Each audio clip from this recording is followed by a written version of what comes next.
नमस्कार। मैं चारू एक बहुत खूबसूरत कहानी लेकर आई हूँ आज आप लोगों के लिए। परिवार की नींव। लो देखो, वहाँ यहाँ आराम से ये सो रही हैं कुंभकर्ण की तरह। अरे उठ देख, बिरजू दफ्तर से लौट आया है। कोई चाय पानी पूछ, ये लक्षण है क्या नहीं बहू के? अरे निगोड़ी, ये तेरा ससुराल है, मायका नहीं। सासू माँ की आवाज सुनकर रीतू की नींद टूट गई, जो गहरी नींद में सोई हुई थी। सासू माँ की आवाज़ सुनकर जाग गई और आंखें मलती हुई उठकर बैठ गई। इस लड़की को अगर सही से बताया नहीं जाए तो हो गया घर का बेड़ा पार। राम बचाए ऐसी लड़कियों से। सासू माँ ने फिर से कहा, क्या हुआ मम्मी?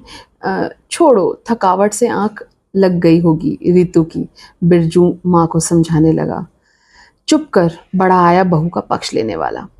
तू थका हारा आया है, उसे उठना चाहिए और तुझे चाय पानी देना चाहिए। ये उसका फर्ज है। यही तो फर्ज होता है पत्नियों का। मम्मी कैसी बात कर रही हो? यही यही तो देती है हर रोज। आज सो गई होगी तो क्या हुआ? बिरजू ने फिर बात खत्म करने की कोशिश की।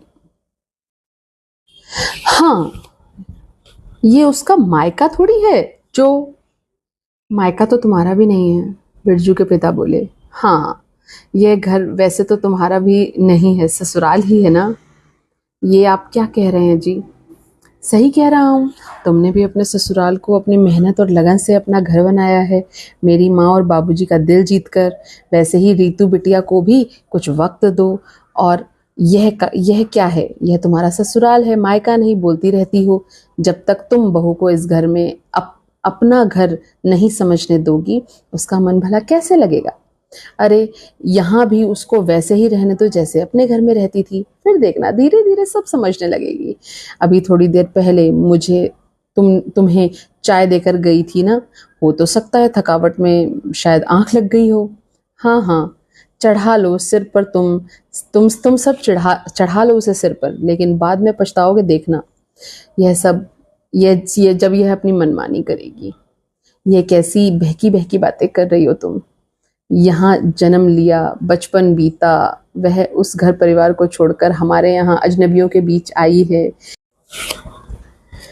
जिन्हें बमुश्किल कुछ ही दिनों से जानने की कोशिश कर रही है। और वैसे भी जैसे कभी नर्सरी से कोई पौधा लेकर आते हैं अपने घर में लगाने के लिए, ये जानते हुए भी कि वह जड़ें नहीं हैं। उस पौधे की जड़ों को छोड़कर वहां से पौधे को उखाड़ कर दूसरी जगह लगाओगे तो समय तो लगेगा ही ना जड़ें पनपने में। उसमें भी तो बराबर खाद पानी देना ही पड़ता है ताकि पौधा पनप सके। वैसे ही पौधे समान बहू को भी अपनेपन और प्यार के खाद की ज़रूरत होती है। फिर देखना यह पौधा तुम्हारे आंगन में कैसे खिल उठेगा। इससे पहले सासू माँ कुछ कहे, रीतू बीच में आकर बोली, मम्मी जी, आपके प्यार और अपनेपन से ही मैं सब कुछ सीख जाऊंगी। बस बेटियों की तरह अपने आंचल की छांव में रख लीजिए। रीतू की भीगी हुई पलकें और जैसे ही आज सासू माँ की नज़रें गईं, उन्हें रीतू में अपनी शादीशुदा बेटी की छवि नजर आने लगी। अपने आप उनके हाथ रीतू के सिर पर चले गए।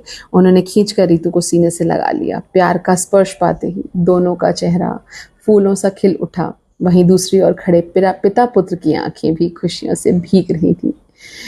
यह कहानी हमें सिखाती है कि परिवार में प्यार और समझ से सभी मुश्किलें हल हो सकती हैं। एक दूसरे का सम्मान और स्नेह ही प्यार की असली नींव है और परिवार की भी असली नींव है। नमस्कार।